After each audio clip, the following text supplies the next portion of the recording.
Okay, thank you very much. Please join me in a pledge of allegiance. I pledge allegiance to the flag of the United States of America, to the republic for which it stands, one nation, under God, indivisible, with liberty and justice for all. Okay, thank you very much. Harmony, would you call the quorum, please? Yes, sir. Director Bangham? Here. Director Odell? Here. Director Commission? Here. Director Nathan? Here. President Poland? Here. Vice President Thank you Cormack? very much. Great, thank you very much, and welcome this evening, folks. Thank you for joining us. I'm pleased to say that next month in May, we have two meetings scheduled, our open meeting and also our annual meeting. And our expectation is that we're going to be able to hold hybrid meetings.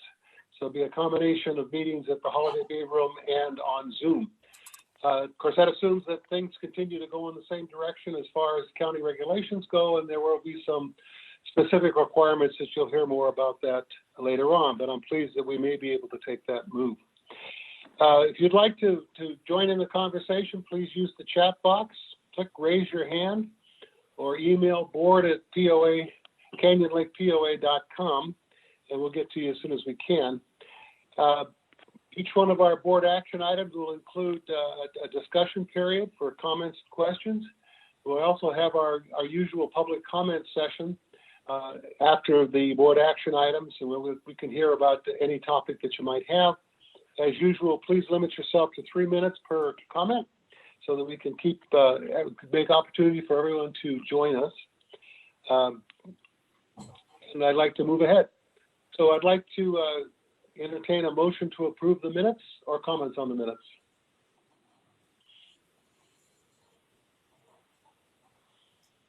I make a motion to approve the minutes as submitted. Thank you, Jeannie. Do I have a second? Second. Thank you, Jim. Any discussion? All those in favor? Aye. Any opposed? A motion carried. Okay, let's move on to our public official comments. I see Darcy. Would you like to go ahead, Darcy? Thank you, President Poland, members of the board, residents. Good evening. I'm really excited to share with you that at our last board meeting, our board of directors approved the Canyon Lake Water Treatment Plan, and that included the pilot study as well as all the infrastructure upgrades. That project expanded based on PFAS regulations and treatment that we're going to have to pursue to over $30 million. So the good news is some of the treatment that we're exploring, which I've covered before, will actually also improve taste and odor issues, as well as obviously the lake level will be more consistent, except for evaporation over the next few years. The pilot study is expected to take about 14 months or so, but the infrastructure improvements probably means that the water treatment plant will not be back online until sometime in 2025. Our budget and rate process continues. We have another workshop tomorrow. If you're interested in participating or at least watching, observing the meeting, the link is available on our website. It is a Zoom meeting. And no matter what the rates are, I just wanted to remind Canyon Lakers that the best way to keep your bill down is to actually stay within your water budget. Over 33% of my division is in the highest two water user tiers, which means they have the highest water bills. They also means they're the least efficient. And although we are Division 1, we don't want to be #1 in this area. So the best way to keep your water bill down, no matter what our rates are, is to really stay within the budget. I'm not one of those people that tell you to conserve. I just want you to use it efficiently and not waste it. So water what you need to water, just don't let it run down the street. Our rate hearing is tentatively scheduled for June. The board has not made a decision on what those rates will look like, but I will tell you that we're doing something different this year. We're actually considering a 2-year budget and a 4-year rate study and cycle. So basically, because of those rate impacts that I have told you about previously, energy, imported water, regulatory compliance, PFAS infrastructure, all of those things, we know we're going to have to raise rates. So rather than do it in larger chunks. We're going to smooth that out over 4 years. The staff is still bringing us options to consider. So I don't have numbers to share with you this evening. I should have information to share with you next month. But I just wanted to let people know that that's kind of what we're looking at. And just to give you an idea of two different factors, since the PFAS regulations in the state of California went into impact, we have 2 wells that are impacted, as well as Canyon Lake. Just for those 3 items alone, that's an $11 million compliance impact. That's a huge amount of money.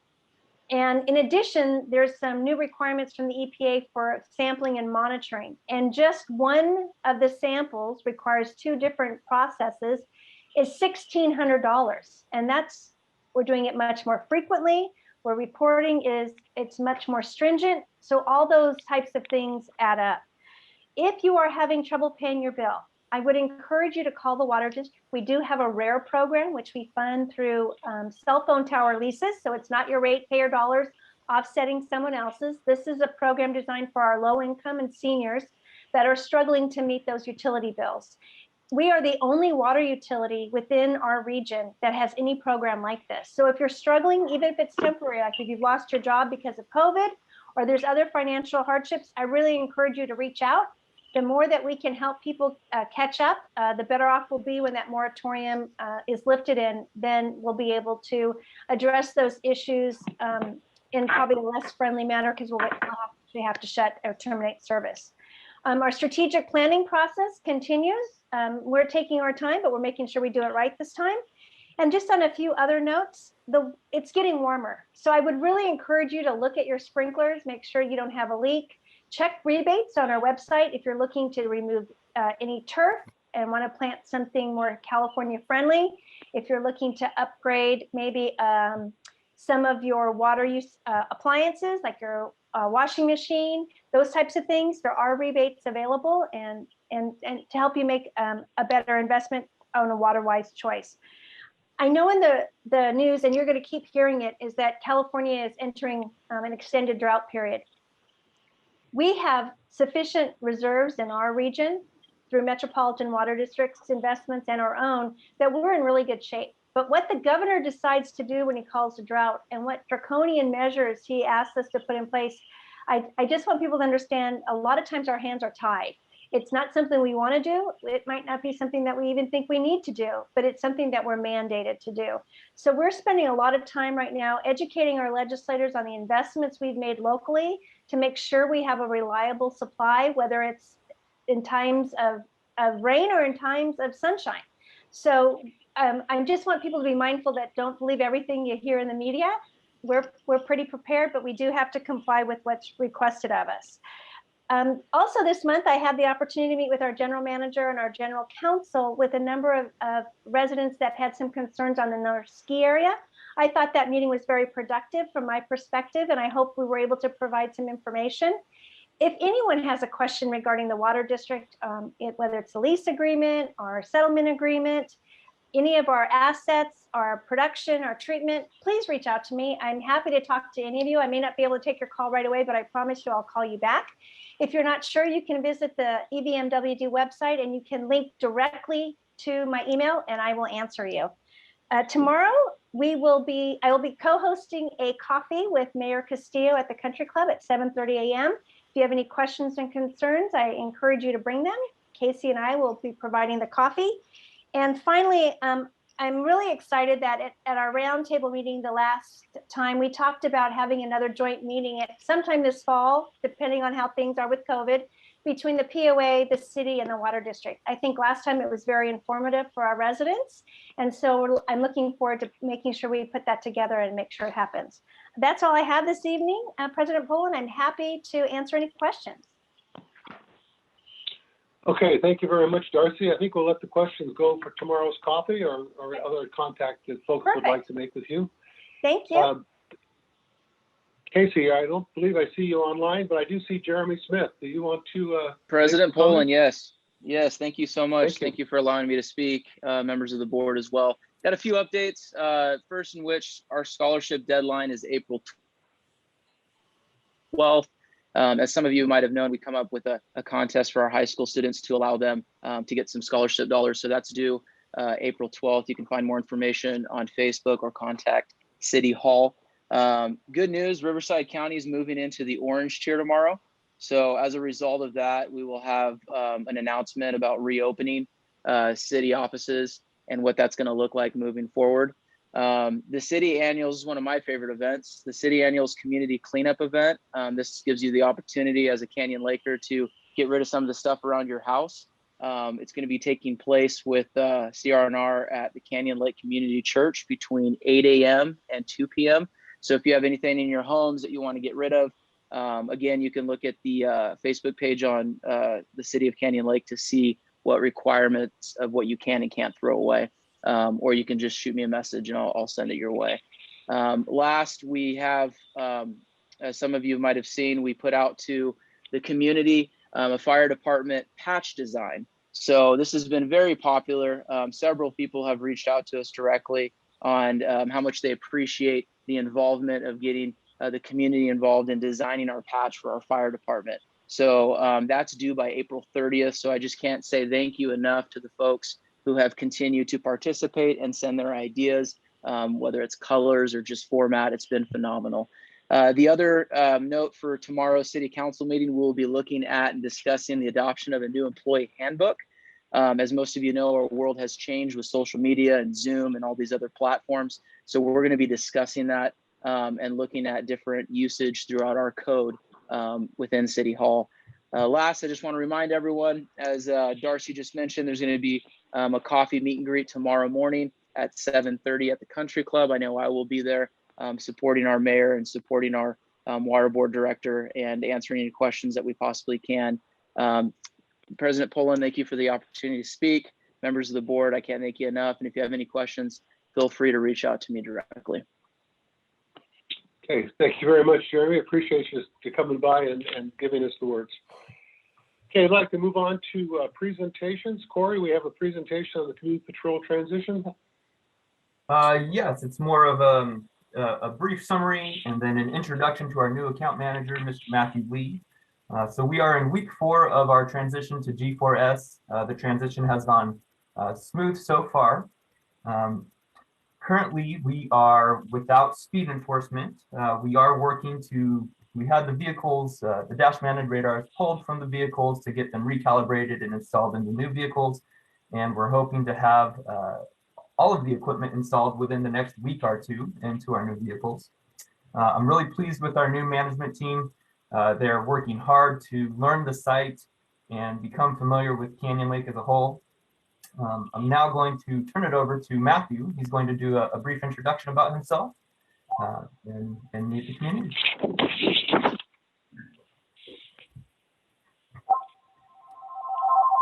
Hello, my name is Matthew Lee, and a little bit about myself is I'm a retired Marine.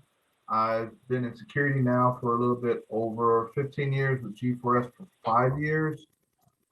This is not my first POA housing that we've dealt with, to where I have experience in the hospital and POAs. And right now, my main objectives were in the first couple of weeks was to get my officers to be more professional, have them look decent in their uniforms and be uniform, and also be more customer service friendly. So far, it's being a good transition to where now I'm moving into phase 2, which is being more visible. I want at night, I want our strobe bars going so people know that we're patrolling. Response times to calls, I'm holding my team at 8 minutes per service call, unless there's something going on major that we are pulled to, but hopefully not. And that's about it, unless anybody got any questions for me. Oh, Okay, do we have any questions? Oh, I go forgot to ahead, give my Matthew. contact information. If my cell number is going to be 951-244-6841, and then for my email, it's Matthew MATTHEW .lee at USA.G4S.com. And I'm available whenever you guys need me. Matthew, could you repeat your phone number? There was a little bit of background noise. I didn't quite get it all. I'm sorry, sir. It's 951-244-6841. That's Oh, your, and the extension's 419. Okay, thank you very much. Thank you, sir. Oh, do we have any questions for Matthew?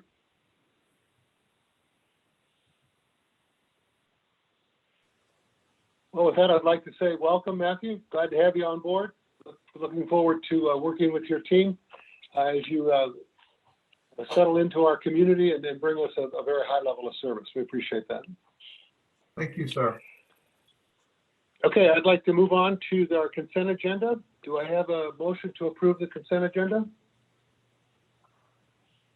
I'll move with approve the consent agenda. Thank you, Jim. Do I have a second? Second. Any discussion? All those in favor say aye. Aye. Aye. Any opposed? Okay, motion carried. Okay, we want to move on to our board action items. The first one is approval of a 28-day reading. This is a final approval of the reading related to our campground rule changes. Lynn, are you going to take this? Okay, yes, sir. Can everyone see my screen share? Yes. Yes. Okay, all right. So we went over this last month. So just to kind of recap over the past several years, the campgrounds become more popular. And with that increased use by the members and their guests, we wanted to extend the time period in which a member can make a reservation prior to their arrival date. This is similar to other campgrounds that allow the guests to plan ahead and book out a little bit longer than we currently do, which is I think 2 weeks. So anyhow, we're requesting to modify the attached rules CG 2.2 and CG 3.10. So here's the current rule. Yes, reservations made 14 days prior to the date of arrival. We're going to now change that up to 6 months in advance. And then the second portion that we're changing, recommending for approval is the stay limits. So this was a minor change that the extended stay limits can be approved by the general manager and the director of operations. It's not required that these requests go to the board for approval now. And then we're also excluding major summer holidays, Memorial Day, 4th of July, and Labor Day from this 6 month in advance reservation period. So the new rule would read reservations may be made up to 6 months in advance prior to the date of arrival to secure availability. The rest of that portion stays the same. And then stay limits, the extended stay can be approved by the general manager and director of operations. And the extended stay does not apply to Memorial Day, 4th of July, and Labor Day. The one change that we made from last month is that we're recommending that the board of directors approve this effective September 7th, 2021, partially because this would be once we have gone live with our new software update. And so those two would be occurring. This change would be effective that date. Does anyone have any questions? Okay, to the directors, any questions for Lynn? Yeah, Lynn, the only question I had was that September 7th date. So you just explained that. So thank you. You're welcome. Any other questions from the directors? Any questions or comments from the community? No, sir. Okay, very good. Can I have a motion to approve the revised policy and rules, CG 2.2 and CG 3.10? Motion to approve. Second? I'll second. Any final discussion? All those in favor say aye. Aye. Aye. Any opposed? Okay, motion carried. Thank you. Next, we have a 28-day reading that we want to consider for a new fine approval procedure and the renumbering for the approval process. This comes on the heels of the approval we had of the new disciplinary committee last month. Cheryl, are you on? Can you take this, please? Yes, I am, sir. Thank you very much. Good evening. So staff is recommending a written appeal process for the fines that are levied on a member's account. Currently, PC 6.8 appeals process published in the rules are for the ACP committee's rejected application with no formal process for members to appeal fines on their accounts. The new appeal process allows for 3 opportunities for members to appeal fines that are levied on their account. As stated in the proposed rule of PC 6.10B, if planning compliance denies in whole or in part a member's appeal for fines levied on their account, the member shall have the right to appeal the decision of the ACC committee. If the decision of the committee is not satisfactory to the member, then they may appeal to the board of directors by submitting a written appeal. There is no fine. This is for informational only. And it is recommended the board of directors approve a 28-day reading for PC 6.10, PC 6.10A, PC 6.10B, appeal process for fines, and the new PC numbering as attached. In order for us to fit this in properly, we reorganized a small section for the 28-day reading. So there's a new rule, which is PC 1.6, which explains that the fines imposed for the violations. And then we renumbered from 6.8 all the way down through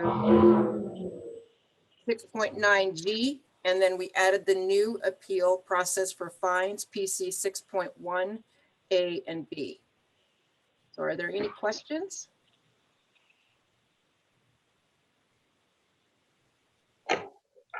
Yeah, Cheryl, I have a question.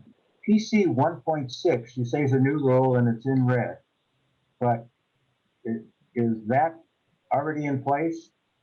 It's already been in place. I just don't believe it's ever been put in the rules. So in order for us, for the membership to understand how things are applied to their account, and then of course the appeals process of how to go through the appeals process. Okay, so we're not approving it because it's already been in place. You're just located it there in the rule book. The process is in place, but this is an actual rule explaining the process, which still needs to be done a 28-day reading. Oh, PC 6.10, okay. No, that's PC 6. I don't see PC 1.6. Right under where it says 28-day reading for proposed new rule 1.6. It shows you what that new rule is. And at the bottom, all in red, is the new fine appeal process. I see that, but in your explanation, I don't see you asking us for approval on PC 1.6. I can modify that and give that to corporate. Well, we can modify it in the motion. I just want to make sure. Yes, and it'll be modified in the paperwork as well. You are right. My apologies. Okay, I just want to make sure I was reading it right. If you're ready for a motion, Chris, I can make a motion. Okay, go ahead, Joe.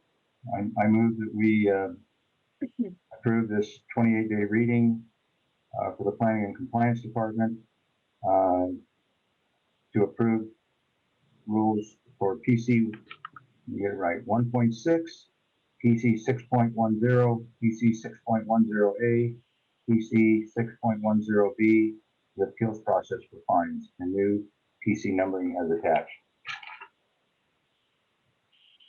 Okay, thank you, Joe. I have a motion. Do I have a second? I'll second. Thank you, Jeannie. Any discussion from the directors? Do we have any comments from the community? No.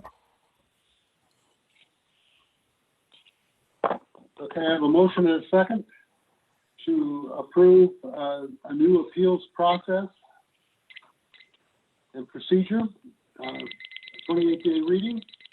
All those in favor say aye. Aye. Aye. Aye. Any opposed? Okay, motion carried. Okay, let's move on now to item 7.3. This is the 28-day reading related to policy and rules GR 4.5, signs in the community setback, and GR 4.6, no signs / flags with obscene content or fighting words. we're gonna read the background here and go over what the rule change is. I'm gonna then ask each of the directors to comment on what their thoughts are at this point, and then move to the community's discussion and comments on what we're doing. Again, just to remind you, this is not the final act with this rule. We're following the rules that we have to do for establishing new rules, if you will. This is our 28-day reading.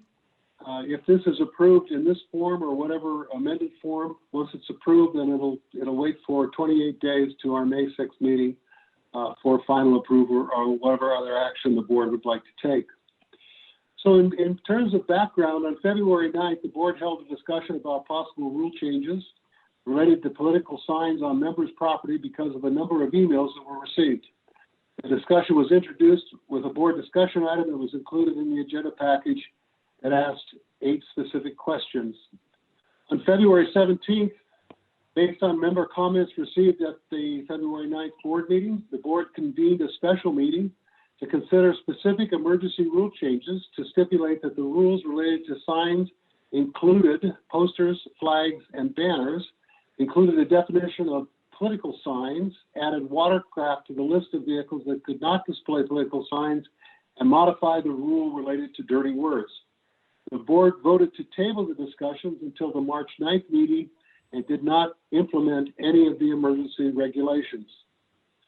On March 2nd, the board received a petition from Christy Williams and Tim Cook, signed by over 600 individuals, urging, and I quote, the Canyon Lake POA board to put the proposed amendments to rules GR 4.5-GR 4.6 to a proper vote of the POA members in good standing. It was transmitted with a letter that included specific requests. On March 9th, at their regular meeting, the board announced that a special board meeting workshop would be held on March 23rd, 2021, in recognition of the, quote, spirit of the petition received. That's the Williams-Cook petition. The announcement included a revised set of suggested changes based on the petition, emails received, and the discussion on February 9th and 17th. The board requests that specific changes to the suggested text be submitted before or during the meeting that would be the basis of any word-by-word discussion of the related rules. The included suggested changes were significantly different from the proposed February 17th emergency rules. On March 22nd, the board received a petition from Linda Abajo, Kim Copeland, Scott Enoch, Andrea Simonis, and Linda Sproul. My apologies for the pronunciations if I've messed up. Signed by over 300 individuals to restore and protect the peace and harmony of Canyon Lake. Included were specific suggestions to the board's suggestions to be discussed on March 23rd. It was offered as a, quote, advisory message that was received by the board in the same spirit as the Williams-Cook petition. March 23rd, 21, the board held a workshop-style session that considered word by word the suggested changes that had been submitted. The suggestions were clustered into 5 discussion categories, and each received a wide-ranging set of comments from the attendees. The attached proposed changes to rules GR 4.5 and GR 4.6 have been derived from all the discussion, emails, and petitions that the board has received since the first discussion on February 9th, and seeks to define a middle ground between the widely diverse opinions expressed. There is no fiscal impact, and the recommendation is that the board of directors approve a 28-day reading to revise rules GR 4.5 and 4.6 as attached. So if you could scroll down just to remind you again, what is marked in red is what the changes are to the existing rules. Everything in black is now in the rules book that we have. The first thing is that we expanded the definition of the rules to signs in the community setback and common areas. Now this is a change. It said community areas before. That was a mistake because in the Davis-Sterling regulations and the way we refer to our common areas, we refer to them as common areas. And the setback, of course, is that portion of each member's property, mostly on just behind the curb. For lakefront and golf course properties, it's a portion on the lakefront or the golf course It is a community setback. It's not a part of the legal description of the ownership of the lot. The common areas are all the other areas that we have in the community, including our parks and golf courses and parking lots and all the areas around our amenities and facilities. The other thing was to expand this set of rules by definition to say that the criteria for signs, flags, posters, and banners referred to hereinafter as signs in the community setback and common areas. So they expanded all these rules that previously had related only to signs to relate to flags, posters, and banners. Signs and posters may be no more than 9 square feet, flags and banners no more than 15 square feet. That's another regulation that was added, consistent with David Sterling. The next set of definite changes was to change the word political to election, to focus this set of rules, the 4.5A rules, on election sign requirements, and it defined election signs as those used to support or oppose any candidate or measure for a specific federal, state, county, or local election. And you can see that as you look down through those, that what we've really done is just change political to election until we get down to 4.5A.8, in which case we have struck the provision that says in the street, on vehicles, on golf carts, or on trailers, political signs may not be placed on, and it would now read, election signs may not be placed on CLPOA common areas. The next set of rules, 4.5B, relate to CLPOA election signs, and those are similar changes that have been made to the signs related to election signs in 4.5A, and so I won't go over those again.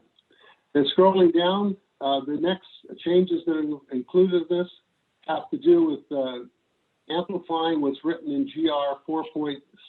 You could scroll up a little bit more.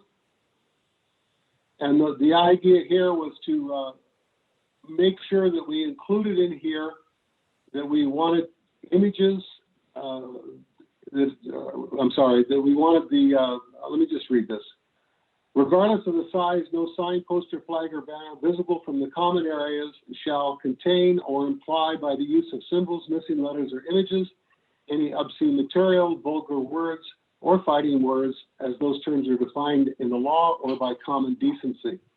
I would like to point out that while it doesn't show in this red line version, we have reverted back to the original language that was in the March 23rd draft that included that this applies to signs, flags, posters, and banners that are viewable from the common areas. There was discussion about this rule and how detailed this should be, and this is how we've ended up. Now, I've used the term "we" openly as I've talked through this. I do not want to give the impression that the board has met and discussed this. I discussed it individually with each board member, but not as a group. And this is the first occasion that the board members will have to discuss this amongst themselves and decide how they want to proceed. So with that, I'd like to start with our board members and have their reactions to this particular set of rules in the context of everything that we've learned since February discussions. Who'd like to go first?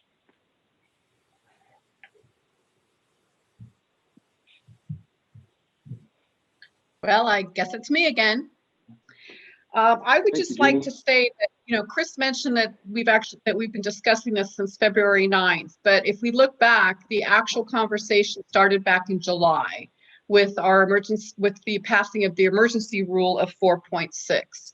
So this has actually been a long-standing conversation that I think we need to come to resolution. We've talked this over and over and over again, and I'm happy with the revisions that we've got. I would like to state that there is a fine line between freedom of speech, which is one of our country, excuse me, I can't speak tonight, our country's founding principles, versus inappropriateness or unsightliness. I think that this rule is very aware of the need to respond to the freedom of speech issues. I think that is one of the reasons we changed it from political to election, as well as one of the reasons that we've stricken out, whatever the English is there, for the golf courts, boats, vehicles, etc. So this board, or at least I do, I can't speak for the full board, fully recognizes the need for freedom of speech, but we also have to be able to address the unsightliness, the inappropriateness of some of the signs. So that's what I think we're addressing. Thank you, Jeannie. Who's next? I'll go next. What Chris did a great job of outlining what we're looking at tonight in defining election signs and limiting the period of time that election signs are going to be allowed in the community. It's really nothing more than the rule that's in place right now. It's been in place for years, limiting the amount, the time period that you put your Christmas lights up. It's for the betterment of the community. It's for the beautification of the community. It has no implications, and certainly not our intent to restrict anyone's rights or freedom. And restricting the foul language signs that are visible from the common area. Can you hear it? Really nothing more than just common decency. And while that rule originally was in place, it's been modified a little bit. I think it's been modified to actually be better than it was. So some of the folks are going to get more than what they want, but some of them are just not going to get enough of what they want. But I feel this is a fair and good resolution and a first step to improving our divisions in the community. And that's where we really need to focus on, is the division that this whole flag and banner thing has created. So I am in support of it. Thank you. Thank you, Joe.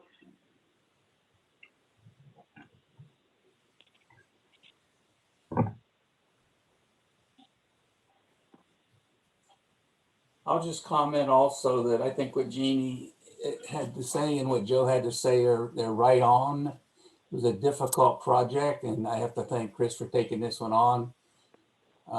Like they said, not everybody may agree with this, but we did put some guidelines in there that hopefully we could all be a happy family in Canyon Lake and just start working together. I mean, we're Americans, and this is one of the most patriotic cities probably in California. So like I say, Chris, thanks so much for taking this on. It was a difficult one, but I think you did a very good job. Thank you. Thank you. Tom? Thank you, Chris. Yeah, I think really for this whole section, we're just taking the word political and changing it to election and getting more defined about the time period of what the election really means.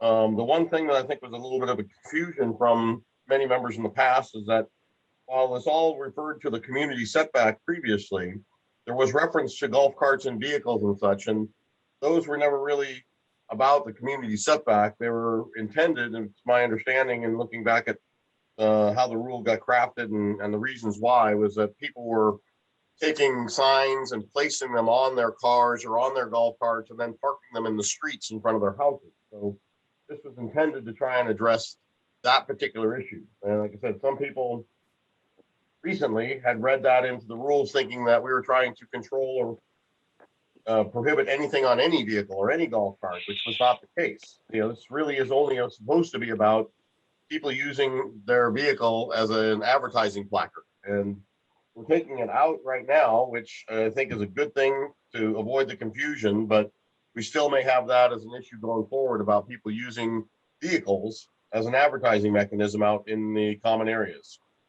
But other than that, you know, I don't have any problem with any of the changes that are on here. I think, like Joe said, it's not as much as what some people wanted. It's less than maybe others, but it's a starting point, and we can still obviously continue to address this. And it'll probably be a discussion to be had by members, and hopefully come up with something again that's fair for the community and that makes it so that everybody gets along and everybody can feel like they're comfortable as they go move around the community and try to enjoy all that we have here.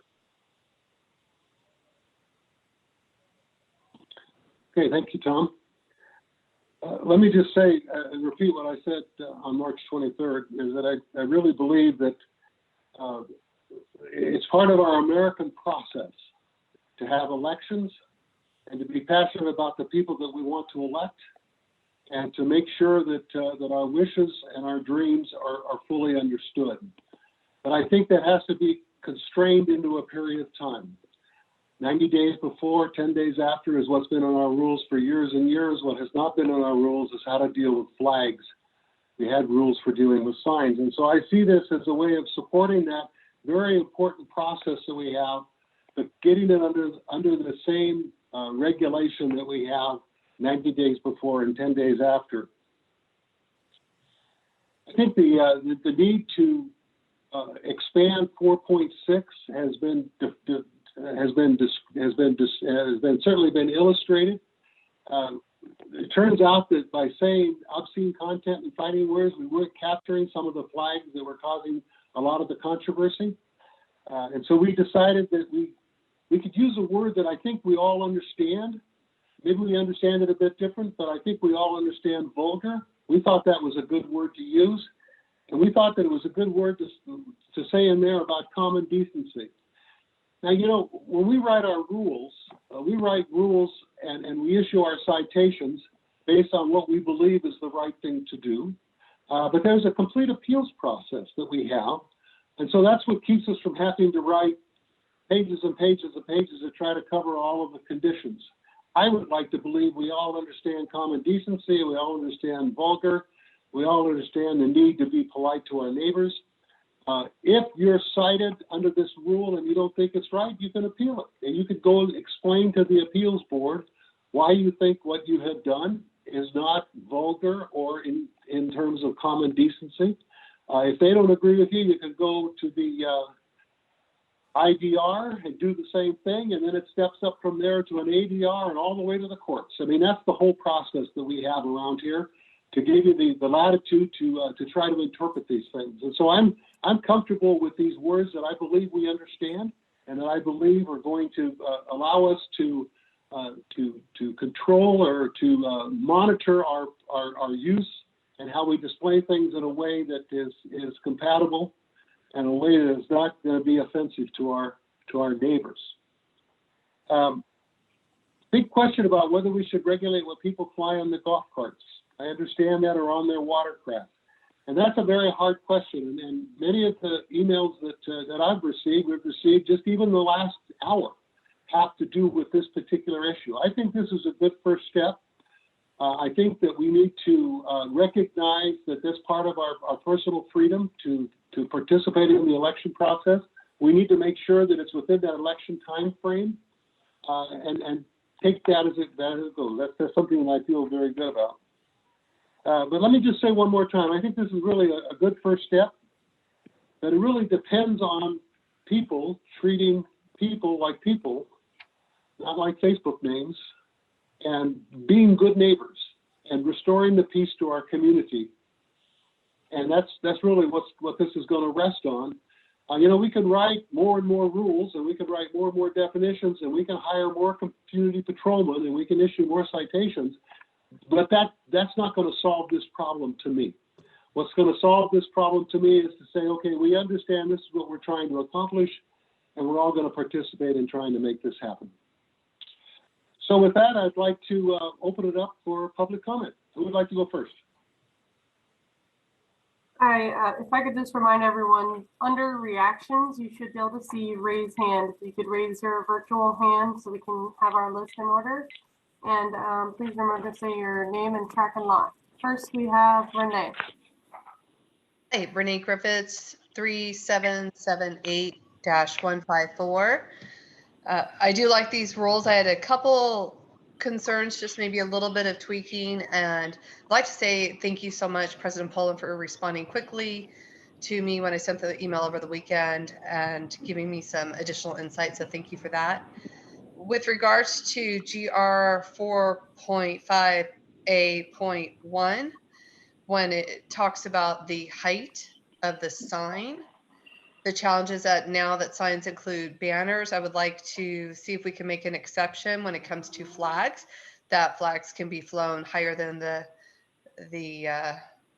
specified amount. So whatever the height of the permitted flagpole is. So I'm not sure how you want to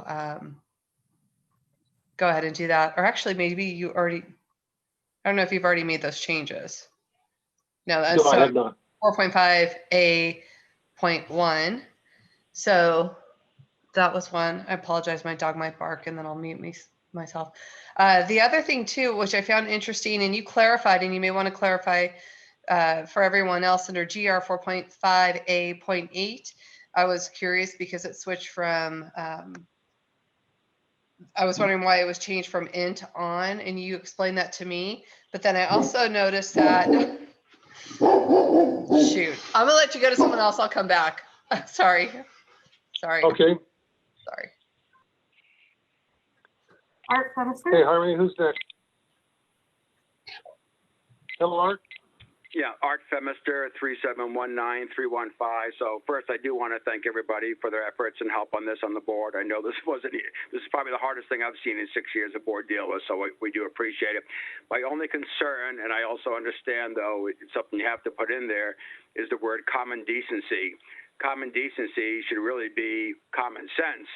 I mean, there are certain things we all know. However, and I'm not pointing fingers at any particular group, but when one group here on Facebook posts that the Coors flag, C-O-O-R-S, the Coors beer flag, represents white supremacy, common sense has gone out the window, in my opinion only, for that particular group. There are some white supremacist groups, apparently some gangs in prison, that will use the Coors Light flag as to represent whatever, but then you'll also have the Proud Boys. That was one of the groups that we keep hearing about, at the Capitol.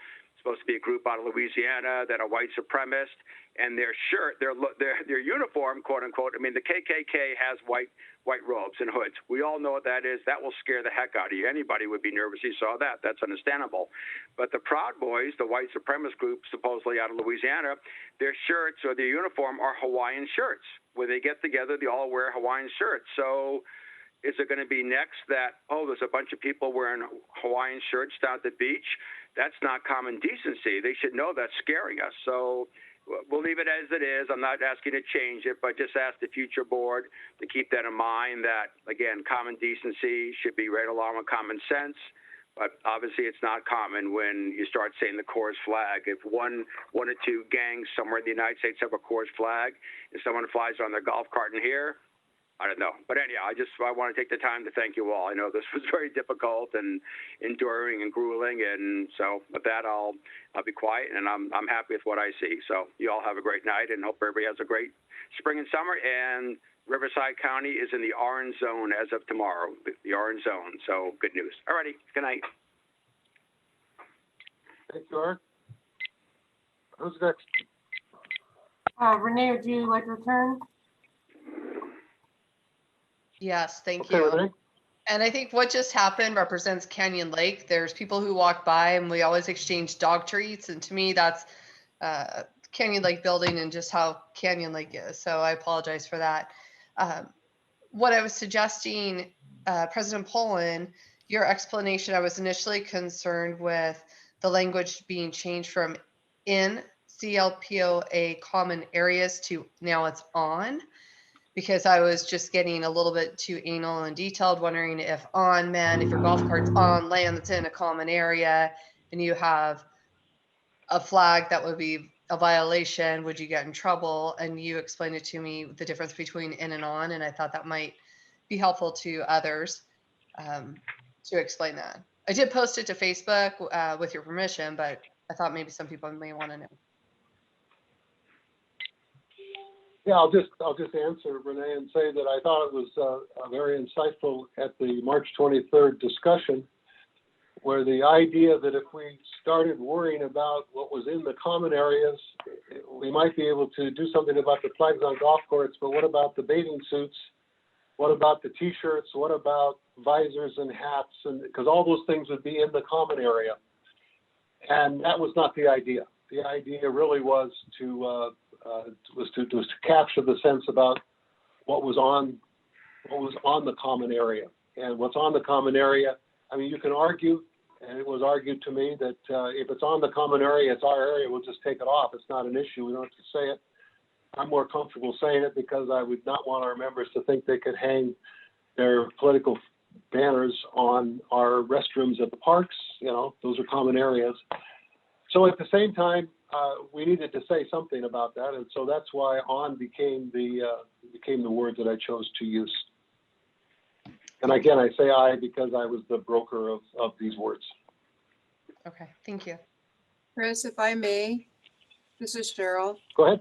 We already have a rule for flag poles and also for light posts. It's PC 4.6. And it basically, sheds light on where the flagpole can be placed and how high it can be. Just in case membership would like to know. So Cheryl, I'm interested if we have because we're talking about election signs here, election flags, and the 90 days before and the 10 days after. Do you believe that PC regulation covers those election flags if they're put on flag poles, or should we make that specific reference here? That's a good question. I believe that I have not seen it yet written. I've not seen anybody who has placed any of those election signs along with the flag. Usually the flag poles are for the, the United States flag.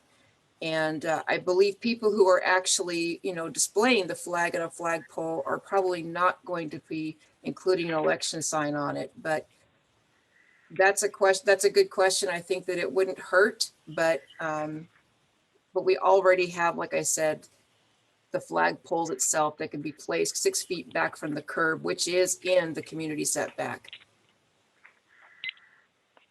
Okay, thank you very much. Who's next, Harmony? Yes.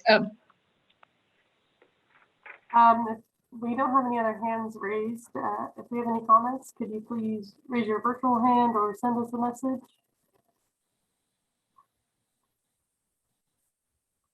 And while we're waiting that, can I just ask Cheryl to clarify, because that was one of my questions when the whole issue of flags, height of flags. So we do allow flag poles to be in the community setback? That is correct. They have to be Okay. 6 feet back from the curb. Okay. Thank you. Mhm.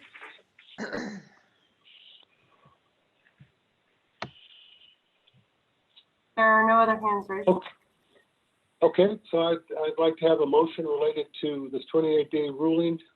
I think the suggestion about adding the phrase "except flags can be flown on flagpoles" to 4.5A.1 and 4.5B.1.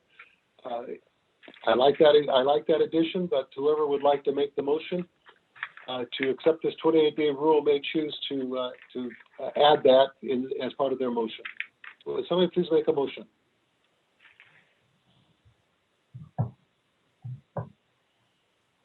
I'm so sorry. Okay, Cheryl, would you handle one more comment from a member? Okay, let's have, who is that? All right, can we have Sergio please say your name and track him up? Are you talking about me? Kathy Senator- Blakemore? No, I'm sorry. There's someone under the name Sergio first. Yeah, can you hear me? Yes.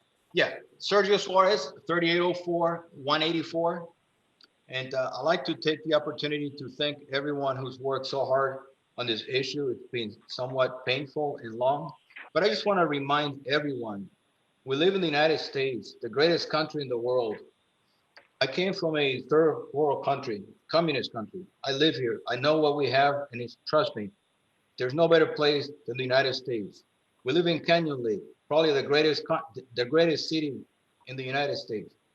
We need to take a breath, take a step back. If you have an issue that is in disagreement with your neighbor, walk up to your neighbor, knock on the door, shake their hands, introduce yourself, get to know each other. Instead of raising issues and concerns, why don't we get to know each other better? We don't need the POA to address and solve every problem. There's a lot of things that can be solved just plain conversation. Invite your neighbor to a dinner. If you have any concerns, we can talk. I've got a great neighborhood. We all get along. We're not all Republicans. We're not all Democrats, but you know what? We have no issues. So thank you, everyone. And let's just keep one thing in mind looking forward. Let's keep one thing in our minds. Canyon Lake is a great community. Let's keep it that way. Instead of dividing us, let's try to work to make it what it used to be. But let's try to be the bigger person. If I don't like something my neighbor's doing, trust me, I'm gonna go knock on his door, and we're gonna talk about it. Very friendly, and we can walk away and still be friends. That's my comment, and I want to thank everyone who's been involved with this, because it's been a long, drawn issue. So thank you, everyone. Appreciate it. Thank you, Sergio. Okay, who's next? My last comment is Kathy Blakemore. Kathy Blakemore, 3846226. I do have concern about the adding that on and increasing the height as to what we might see in the common area. That really concerns me. Because as Jim said, we are one of the most patriotic cities, and we proudly fly the American flag. And that's what I worry, is that as this goes on, there's already been threats on some of the other sites in regards to, just you wait, we're going to be hanging our flags all over everywhere. And, you know, there's already been those concerns. And so I have to say that I'm worried about what is to come. And the fact that we even had to say you can't fly a flag with vulgar words is unbelievable to me. It's shocking, I have to say. Super disappointing that we have to clarify no vulgar words. You know, and we have to, you know, encourage people that we have to keep to common decency. It's unbelievable to me that middle schoolers are expected to do this in, you know, at my school, but we have to tell adults that you are not, don't you do that, you know. I mean, I think it just kind of shows us where we are, and I'm worried that I'm worried about where this will go. In the future, I'm worried about 4th of July. I'm not worried about it. I'm concerned as what we're going to see. And I think we're going to be right back here again about political flags. And I know that you guys have already stated the stuff about political flags, and we're getting ready to vote on this. And I do appreciate what you guys have done, but I'm just worried of what's to come, especially when we have people selling flags across the street on Sundays that are questionable. So that's all I have to say. Thank you for everything that you guys have done. President Poland, I appreciate you bringing this forward. Thank you, Kathy. Do we have any other comments, Harmony? No, sir. Okay, I was looking for a motion and a possible word addition to that motion. Does somebody like to make the motion for me, please? I'd like to make the motion that we approve the 20-day 8 read for our 4.5 and 4.6 modifications, with a modification to 4.5A.1 to read: the top of the election sign may not extend more than 3 feet above the grade, with the exception of flags, which may be flown at a standard height on a flagpole.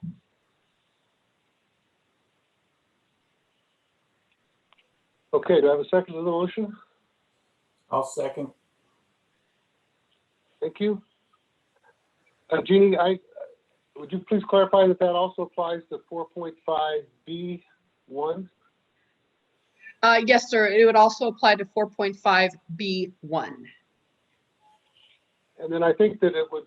Could I also please clarify for me if you could refer to those flagpoles as permitted flagpoles as opposed to just generic flagpoles?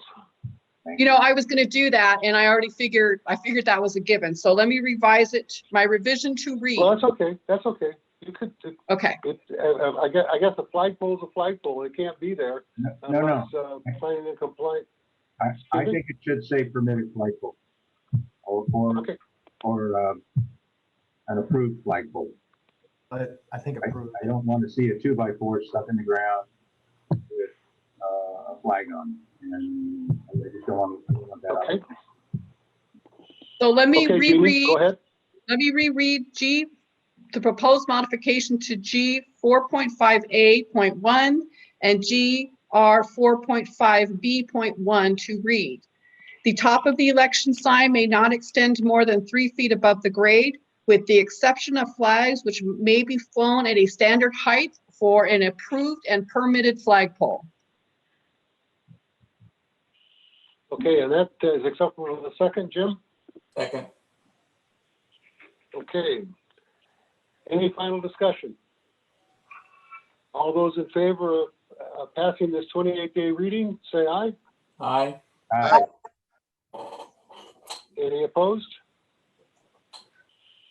Okay, so it will sit now and wait 28 days so we can, if you want to offer more changes.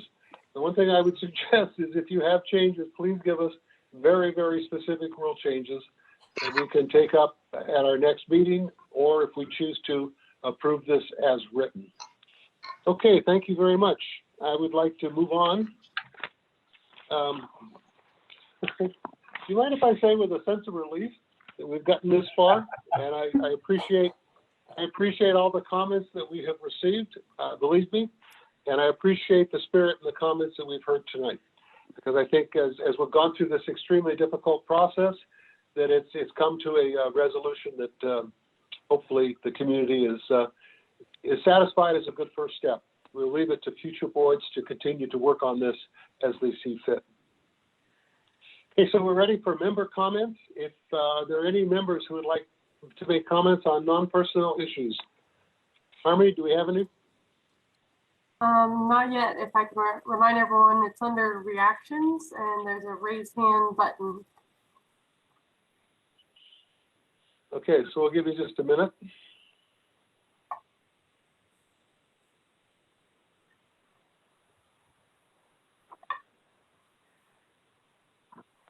Okay, so we'll move on to our association reports. Eric?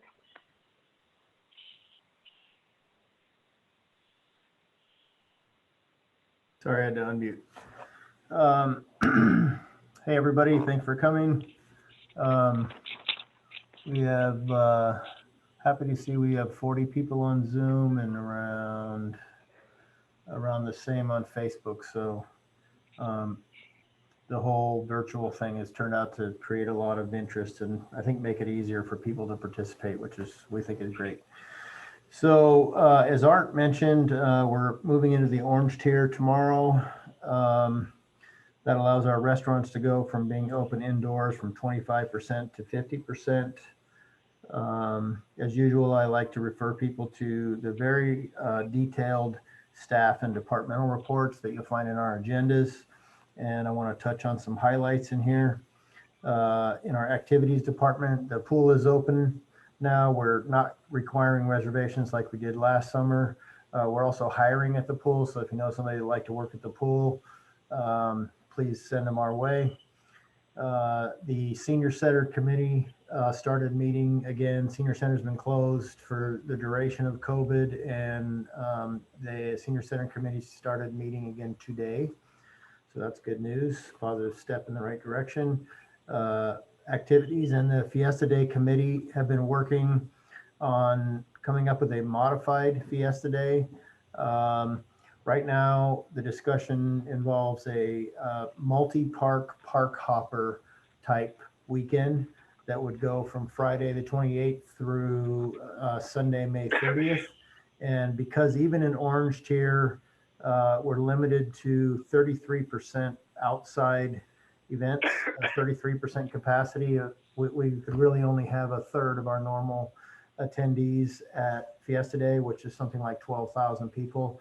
And that would be very difficult to monitor, and we'd have to filter people in, and there would be lines. And so we're going to try to do a multi-venue, multi-park hopper, like you get a ticket to go to Disneyland or California Adventures, and you go to various parks at different times over the weekend. And so we're trying to save and have some sort of event Fiesta Day weekend, and that's what's happening there. In our communications department, as usual, they have a very nice summary of what they are working on. They're doing an awesome job promoting our projects. There's tons of graphics in here. Lynn has on screen. Here's some active campaigns they have going on, running 4 campaigns for operations department, for projects, country club, We're doing project promotions and fact sheets. We recently put a project sign at the Sierra Park North proposed park location. So when you drive down Vacation Drive, people that didn't know where that was, they see a 4x8 sign on 2 posts that show renderings of it. There's also a brochure box where people can take a flyer. And so all of these graphics and communication type things is Tiffany and David, our communications department, work very hard on. They're also working on an online traffic school right now, which would be real convenient for those people that are eligible. Let's see, where was I? There are details in here. Your timing is perfect, Lynn. The page you're on, I had written down. We had over 44,175 page views this month on our website, and that's the type of detail that you'll find in this communications report, like how well are we communicating with our members. And if you want to know what we're doing, how we're doing, and what kind of reaction we're getting back, the detail is in these staff reports. It's and this report in particular is very graphic, and I'm happy to say that we have 3,264 weekly newsletter subscribers, which I think is outstanding. If you have not yet subscribed to our weekly Friday newsletter, please do so. Go to the website and click on Notify Me. I thought it was interesting in this report that only 116 people have subscribed to receive our agenda notifications for board meetings. And so when people, you see it right there, Lynn's on it right there.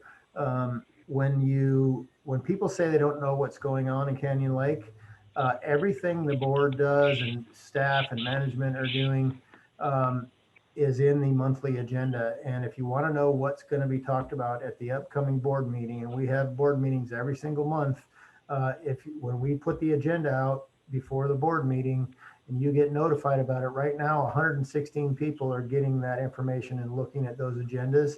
And I strongly suggest, if you want to know what's going on, you subscribe to that and you look at the agendas, and all these reports and all this detailed information is in there. It's available to you. It's available on the website to anybody that wants to go and look for it. If you want to be reminded, we'll be happy to remind you. So please do that. There's information in this same report about how we're doing with our DoorDash and open table reservation campaigns. During COVID, DoorDash was a great solution for us, and it's going to remain for people to have food delivered from both of our restaurants. Open Table is a widely used online reservation system. Super simple. You say I have 4 people. What time does the lodge have openings? You click on the time you want, and you have a reservation. You don't have to make a phone call. It's awesome. So and more people are finding out about those two opportunities. Community Patrol, we met Matthew Lee. I'm very happy with the G4S transition. There's tons of statistics in our board package, the agenda package, about what they're doing. For instance, they wrote 97 parking violation citations this month of various types of parking violations. Operations, always a very big report, and there's a lot of meat in this report. A lot of our money and a lot of our head count of our employees is in that department, and they do a ton of work. And just a little bit of what's happening over there, other than just normal maintenance, is the Sierra Park North proposed park project. The city has issued a building permit for this project. We are just about ready to put that project out to bid. I'm proofreading the RFP. It's many pages. And as soon as Steve and I finalize that, we will pick a bid date and give plenty of public notice and put that thing out to bid. We also have, as most people know, a ballot measure in our upcoming election about how we're going to fund that. We already have the funds in our capital improvement fund to build this project, but we do have a bylaw limitation that only lets us spend $800,000 every 2 years on one project. And so the ballot measure is to allow us to spend the money that we already have in the capital improvement bucket or fund all at once, so that we don't have to do this in a phased project. If we do have to do it in a phased project and the measure doesn't pass, we're still going to build this project. It'll take many years, but we'll still get it done. Roadrunner Park, we have plans have been submitted to the city for permitting for a long-awaited permanent restroom building at Roadrunner, so we're excited about that. The new playground at Happy Camp is almost complete. We will be having a public ribbon cutting on April 16th. I think that's from 3 to 5. Does that sound right, Lynn? Yes, sir. Okay. We currently have an RFP posted for the large dog park on our website. As all of our larger projects are, the RFPs, request for proposals, are published, and we notify people that they're available on our social media and through our various electronic notifications and emails. And there is a project page and an RFP page, and the bid results will also be posted there after the bid. We recently poured a slab at Holiday Harbor. We had a contractor do that. And then volunteers from the Bassmasters Clubs will be constructing a fish weighing station. That's something they've wanted for a long time and was approved by the Recreation Committee. And so volunteer group from the Bassmasters, members of the community who volunteer and part of that club will be doing that construction, supervised and assisted by operations.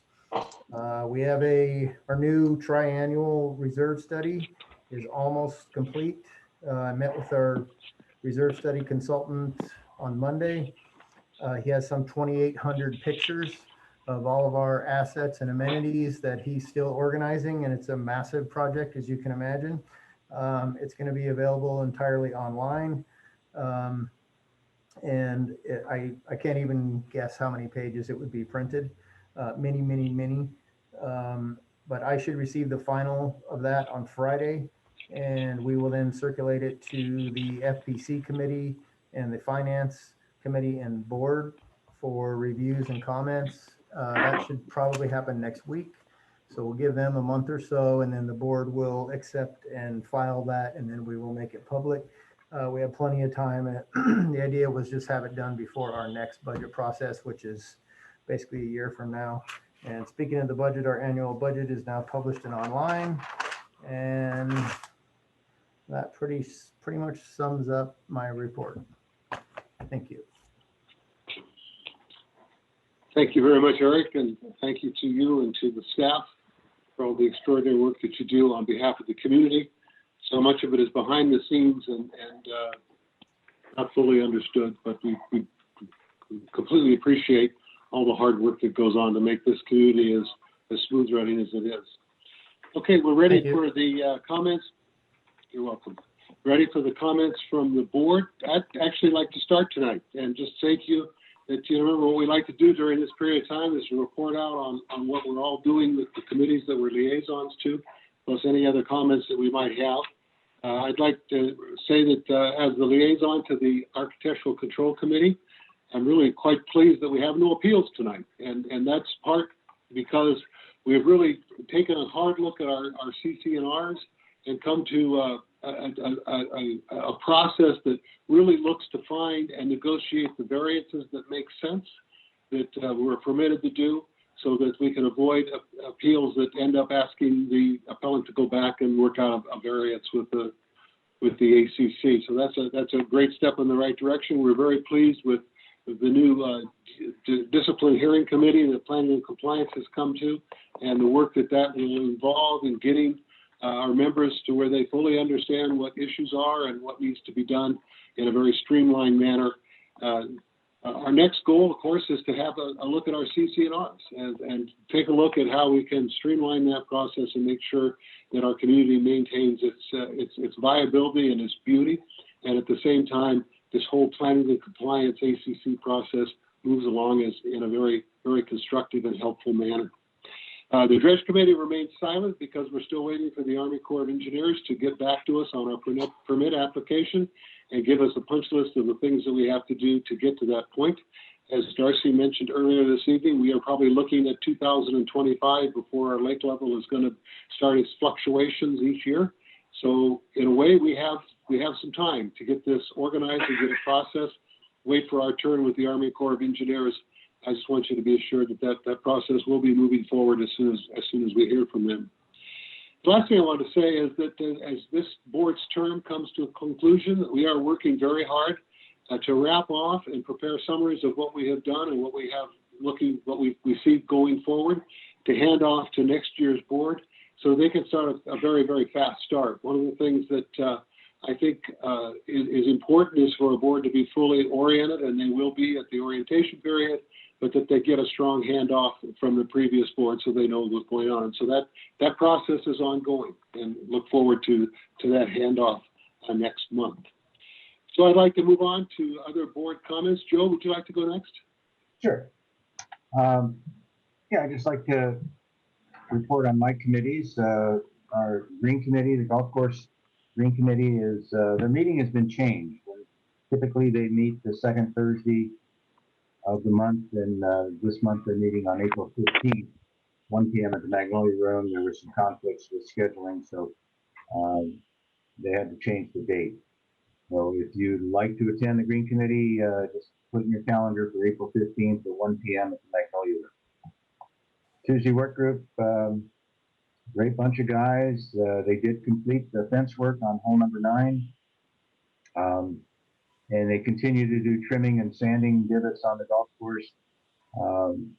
And they, as usual, are looking for new members. If you're interested in putting a few hours worth of work into the community and giving of your time and your talents, they'd love to have you down at the maintenance yard at, any Tuesday morning at 7:30 for donuts, coffee, safety meeting, and then you'll get assigned an area and some people to work with. So it'll be a fun day. I'm also on the appeals committee, and I'm excited to hear that we might have a semi-live board meeting next month, which means that maybe the appeals can go semi-live or even live with appeals in person, which is I think would be much better for not only the committee, but members to be able to sit there and plead their case. So looking forward to that, if not in May, hopefully soon and thereafter. Just my thoughts about this whole banner thing and this whole community divide. I'm pleased that we got to this point with the rules. I'm actually thrilled that we got to this point. And I hope that this is as far as we have to go to mend the community and their divide in political events. It just breaks my heart to know that there's some people that put their political views ahead of their neighbors and their friends and family and their community. And I love what I heard from Sergio earlier tonight, and I wish more people had that thought and feeling. And I would encourage people to think more on those lines than they would about whether something is a matter of common decency or anything like that, and whether you're concerned about whether someone's offended by a white supremacist group. I just don't think we have any room in our community for that kind of talk or conversation. And I just love to see that we get over that hurdle and move forward. So with that, I wish everyone a good evening. And I thank Chris for leading us through this rules change and this, you know, I'll call it an ordeal. It was an ordeal for some of us because we really took it personal and wanted to do what was right, and it was not easy. But thank you, Chris, for your leadership. Thank you, Joe. Appreciate that. Tom, do you want to go next? Certainly. Yeah, my committee, rec committee, hadn't been met since October, so we did meet this last month. We had a good meeting, talk about some of the things that we have that are up and coming. We talked about the campground park, and we have a new playground equipment, and it's got a ribbon cutting ceremony next week. So anybody that hasn't seen it, take a look. It's awesome, and we'll be down there with more of an official ceremony next week. Talked a little bit about the Sierra North Family Park, and just really encouraging people in the community to understand this is, you know, one of the many things that we've been doing in this community for the past few years in advancing and developing and making our community even better than it has been in the past. So, hats off again to the staff and Eric and Steve driving the force of keeping all of our facilities well maintained and improved and bringing us new ones so we can all enjoy. I think it's important for our community to keep evolving and advancing and maintaining what we do have. And we seem to be doing a good job of that. So hopefully we can see that continue as we go into the future. Election coming up. We have ballots probably going to be out in the next week or so. So watch for those in your mail. And again, there's lots of measures on there for people to take a look at. And we always encourage people to get back their ballots to us because we need to meet our quorums, and it's only by people turning their ballots back in that we can get there. So please take time to look it over, cast your votes, and return the ballots to the election people so that we can hopefully meet our quorums and save ourselves from repeat elections. We have a Thursday quorum deadline, and then if we don't meet that, we have to have a second election meeting on Saturday, and that just costs the association money. So turn those ballots in. Thank you very much. Thanks, Tom. Jim? So today I went to the senior center, first time actually in a year, and they had their board meeting today. And I was much surprised to walk in and find out that the senior center had some nice work done to it, new flooring and paint. And the senior group is looking forward to start rolling again. They're still constrained, but it's an integral part of our community to have something for the seniors, and they're very eager to get back and going again. And so with that, I want to thank Chris, especially for his leadership for almost a year now in taking us through some. I think he's made great improvements for our community with our 5-year plans and some of our budgeting processes. And it's certainly been a couple of months here with a few bumps in the road, but a lot of times like this, I think it brings people together more than the separation that some of this stuff we've gone through. And each of us as board members have seen an awful lot that we don't talk about, but we do get a pretty good feel for who our community is and what it's all about. And for me personally, this is the greatest place in the world to live. And I'm so happy that I ended up here in my retirement days, and I'm very thankful for this community and what it's given my family. And I think all of us can share that we are a special, special community. Chris, again, thank you. And to the rest of my fellow board members, we've had a very successful year, and the staff, our general manager, and all the staff I've worked with for the last 3 years, it's actually been a pleasure. I'm looking forward to one more year. I'm going to retire. Thank you. Thank you, Jim. Jeannie? Okay, thank you very much. Let's see.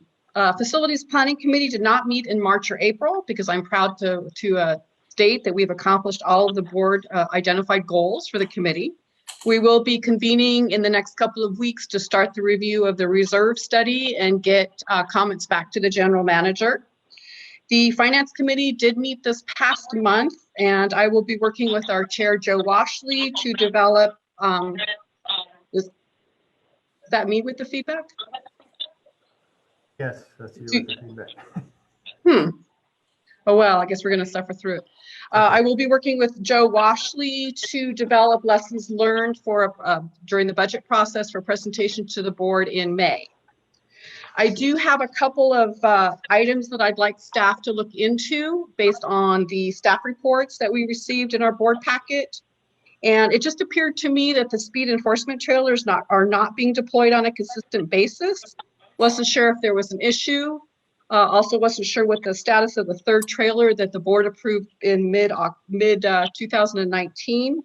And just wondering if we could get it, not tonight, but if we can get an update. If you look at the stats on pages 54, we issued 20 citations for the week of 2/1 through 2/7 on our B trailers. And on page 66, we issued 17 tickets for the week of 2/22 through 2/28. So those numbers are kind of low. So I'm just wondering if there was some issues with the speed trailers. Also, in response to both the vandalism report and community member concerns that have been raised over the last couple of weeks. It appears that there's an ongoing issue with vandalism and other behavior at the tennis courts. I don't think we can blame some of the vandalism, at least in tonight's report, on spring break, as this report covers the time period prior to the break. And I was wondering what we're doing to address this. Are we putting patrols out there, or someone stationed at the tennis court area? What our plan was going to be on that. So if staff could kind of look into those two issues and kind of get back to us as to what could be done, that would be great. So I have a rather lengthy thing I want to read here tonight. So normally I do not share much of my private life, but I wanted to let everyone know that there is a distinct probability that this is my last board meeting prior to the election of the new board. I will be having surgery in the next couple of weeks. It's been scheduled for May 4th for complications that have arisen due to my earlier ovarian cancer diagnosis. The recovery period after this surgery will be rather lengthy. So with that said, what I have to say tonight might be kind of anticlimactic, just in case I can make the May board meeting, but here goes. I would like to thank President Poland for his leadership during the last year. It has been a privilege to work with him. I believe that under his tenure, we have accomplished more in the last year than any recent board. I certainly appreciated the efficient and consistent manner in which both of our executive session and open session meetings were conducted. We were able to stay focused and on topic, which is a Herculean task when you have 5 different and diverse members on a board. I appreciated the fact that we established our goals and priorities early in the process, and that each one of the actions we took over the past year were in support of our agreed upon goals. In addition, I would like to thank my fellow board members. It has been an honor serving with you. It certainly has been an invigorating 2 years. Okay, go ahead. I'm muted now. Okay, thank you. I would like to thank Eric Kazikoff, Steve Schneider, Susan Dawood, Lynn Jensen, Harmony McNaughton, and Andrea Moreno for all of your support. It's been a pleasure working with all of you. And what can I say about the committees that I've worked with? The Facilities Planning Committee and the Finance Committee members were among the hardest working individuals that I've had the pleasure of working with. I'm honored to have been your board liaison. Okay, to my fellow community members, I would like to say, do your own research. Do not depend on social media posts to inform you as to what is going on with the POA. Most of the issues that have been discussed this past year regarding revisions to parking rules, regulations, the North Ski area, flags, banners, signs, proposed and actual budget increases, projects, including scopes of work and plans, have been for the most part incorrectly represented on social media posts by individual members, creating a divide in this community when there didn't need to be one. If you all would take the time to research what is actually being proposed by the staff and the board, you would be able to see that this board was working for the good of the entire community, not the select few. Sign up for the text and email alerts, just like Eric presented earlier. There's so few people that get text and email alerts for our board agendas. Do not rely on social media as your main source of information, please. When I ran for the board 2 years ago, my stated goals were utilize my experience to assist in planning for long-term needs driven by the community demographics, collaboratively implement the board's shared vision of enhancing the community's facilities and amenities, and work towards expanding the services of the Canyon Lake POA provides. I think you'll be able to see at the May board meeting that in concert with my fellow board members and with the assistance of many great staff members, that I was able to achieve these goals. So in conclusion, I would like to thank all of you for the chance to represent you. It has been a pleasure, and hopefully I will be able to continue my involvement with the community as the occasion arises. So thank you very much. Thank you, Jeannie. Thank you, Jeannie. And best wishes from all of us. Okay, as I said, we don't have any architectural appeals. Our next meeting date is on Tuesday, May 4th. Hopefully, well, it will be a hybrid meeting. Hopefully we'll be able to get many of you in the holiday bay room. We'll see how that turns out. And that will be a reason for celebration. I must say, I never expected when this board was convened that we would never get to meet face to face. It just turned out that way. It's just like COVID is that, it's our COVID year. So anyway, looking forward to that very much when we get to May. With that, I would like to entertain a motion to adjourn. So moved. Second? Second. Thank you. All those in favor? Aye. Aye.